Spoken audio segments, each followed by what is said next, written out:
Hey, Wes here, Airstream Wanderings, coming to you from the woods of Minnesota. It's February, and I want to talk to you about successfully firing pottery in cold weather. If that interests you, please come along. So I have a number of hints for you, and today what I want to do is see if I can successfully fire this Hohokam shoulder pot. So hint number one, you need to make sure your pot is dry. And Tony Soros has a good video about drying your pots in the oven. I think that's a good idea. Now you want to start the oven off at a low temperature. If you think about it, water boils, turns to steam, something over 200 degrees. So if you have water or moisture in your pot, you want to make sure that most of that gets out of there. So you start with a low temperature. And just because your pot has been sitting in your workshop for 2 or 3 or 4 months doesn't mean it's dry.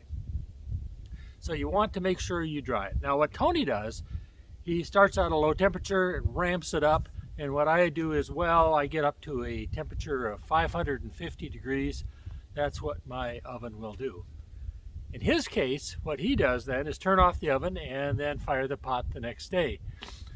I think another thing to consider is actually getting it up to a higher temperature. What I normally do at home is heat it up in the oven, and then once I have my primary fire done, I take the hot pot and get it going as soon as I can. Now, whether that's really necessary, I'm not exactly sure, but say my pot, by the time my fire starts, is say 450 degrees, then the pot only has to go up 1,000 degrees. And so I think it's just easier on the pot. Anything you can do to reduce the amount of stress, the thermal stress on any pottery, anytime, I think is probably a good idea. So I'm not positive that bringing it out when it's really hot is the thing to do, but I can't imagine how it hurts. Now another option, because I do not have an oven today, is to preheat it next to the fire, and that's what I will do today, and I'll try and show that to you a little bit later on. So idea number one, make sure it's dry. Another thing to be concerned about is the weather. Now obviously we're firing in cold temperatures, that's part of the idea here. The wind is the biggest thing, and I think there's 2 items with wind. You do not want to fire, I don't think, any time in a high wind normally, for a couple reasons. One, if it's blowing strong from one direction, I don't think you're going to have an even temperature around your fire. You really want to build a fire that is evenly heated all the way around to the extent that you can. If you have a strong wind coming from one direction, one side is definitely going to be hotter than the other. In cold weather, one of the considerations is cooling the pot, and if you have a cold wind blowing over a freshly fired pot, it's going to rob that pot of its heat in a hurry, and I think that is just subjecting it to more thermal stress than is necessary. So I think it's not a good idea. So you want to protect it from the wind. Now I do understand that some of the pit fires that the Indians had were situated so that they were in a line with prevailing winds. There may be certain times when you want a high wind, maybe a really high temperature fire, but in the wintertime I don't think it's a good idea. Another consideration is the fire itself, and I'm not exactly sure, but I think that having a slower build-up fire is probably a good idea, maybe anytime, but I think in the winter. What I was originally using was free pallet wood, and it was just like 3/4 of an inch thick, and I was splitting it, and I was getting a very fast hot fire. I'd be done with my firing in 8 minutes, I think, and so I think that's too fast. I've found a little bit better luck when I use bigger wood and use natural wood if I can. So I don't know if you can see this very well. Size of my thumb in many cases, sometimes a little bit bigger than that. And I have actually extended my firing to the hottest point by doubling it, 15 to 16, 17 minutes or so. And I think that's just a little more gentle on the pot, and I think that that probably works a little bit better. Now some would say that the longer it's in the fire, the more problems you could potentially have. But I think in the wintertime, slower is a little bit better.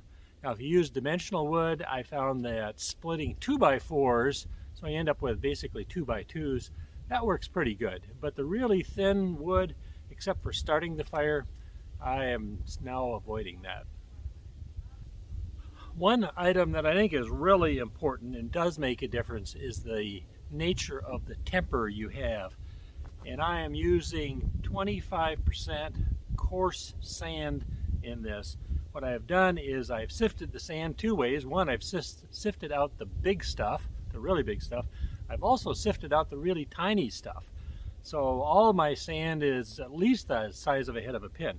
Now, it makes it more difficult for smoothing this all out, but having that non-expansive material gives your clay a lot more resiliency, and I'm convinced that that makes a difference. Before, I was using small temper and maybe 20%, and I was having a lot of breakage.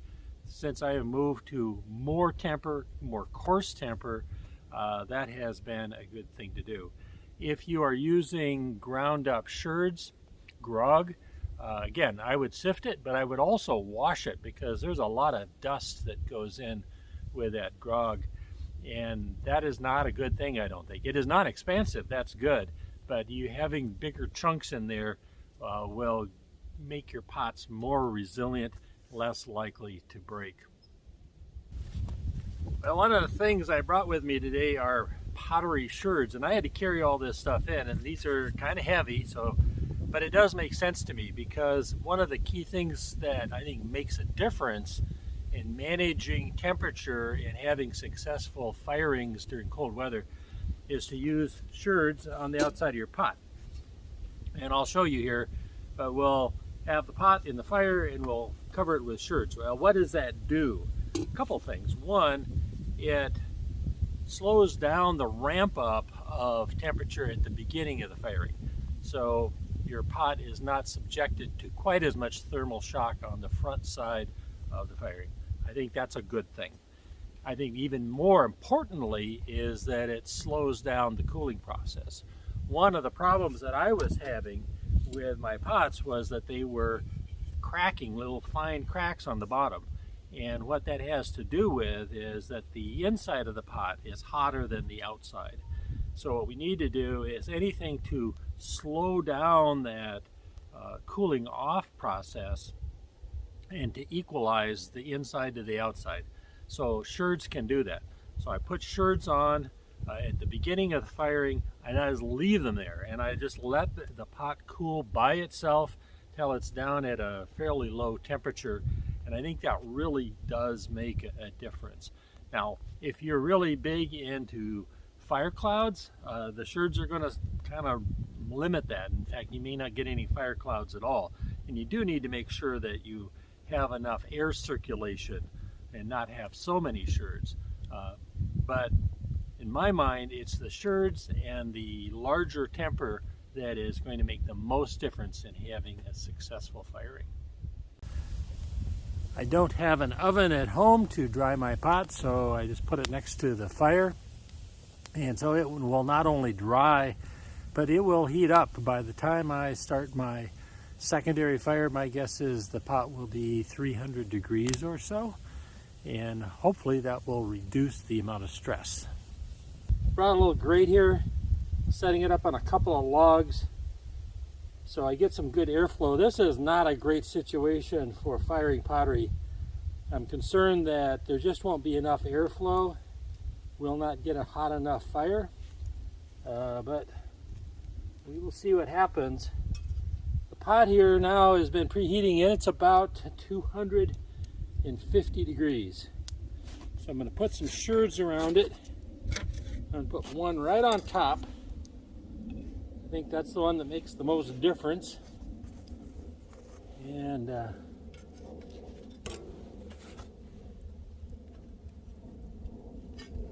obviously not an exact science. Not able to cover everything. So I'm probably going to get fire clouds, but you know, those can be pretty nice. But I think it gives reasonably good protection. for the pot. So let's go ahead and get this going. You can see the size of wood that I'm using. A little bit of everything. I've got a good bed of coals going there, and this whole thing may take off before I'm ready. I will just do the best I can. I've tried to find as dry a wood as I can. Kind of hard to know, but when you break it, it breaks apart pretty easily. I'm not sure what kind of wood we're talking about here even, but as long as we get a good hot fire, we'll see. Now this is one of those do as I say, not as I do. It is a little bit breezy here today. It's not terrible. It's a little more than I would like to have, but that could be a factor. Good news, the fire is starting on all sides, pretty much.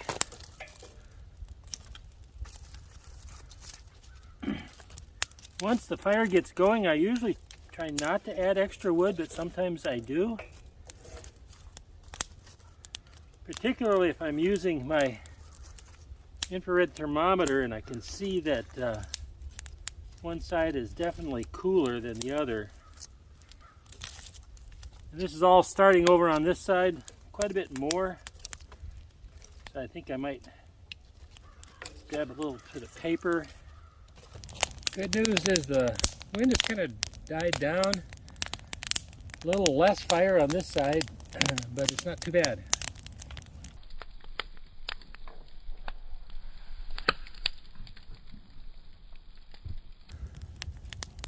So this fire has been going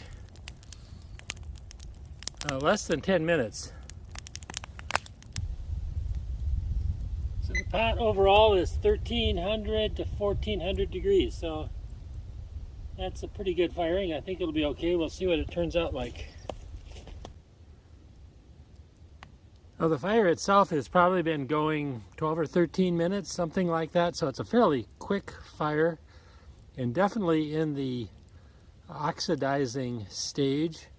But I think I got enough temperature out of it. The inside pot is 1300 to 1400 degrees Fahrenheit. So that should be good.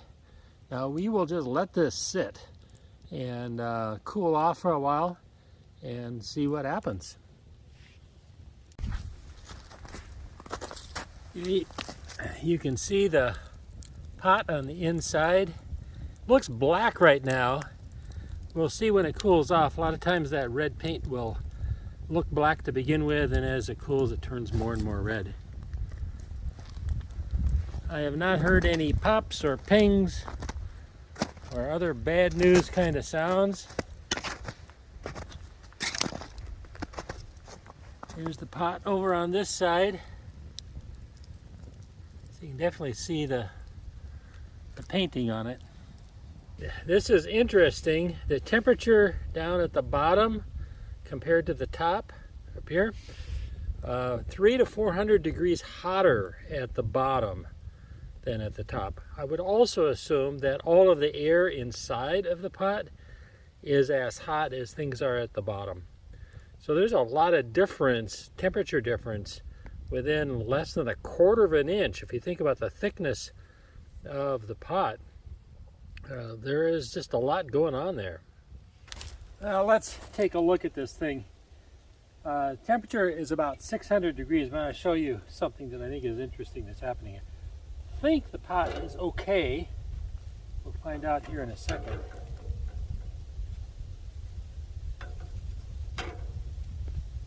It's going to be hot.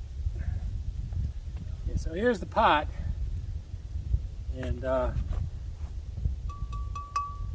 it's good. It's also hot, very hot.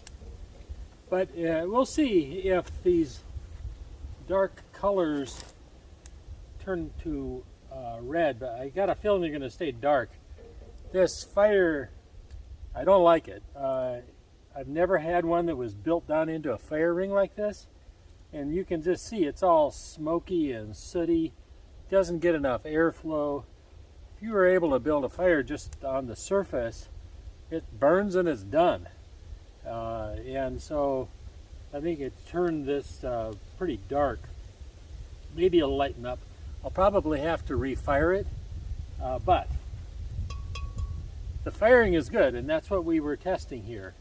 So a little bit more wind than we wanted. That turned out okay. I think the big piece is that we've got a lot of temper, and it's coarse temper. Bringing the sherds, I think, made a difference. I think that helped as well.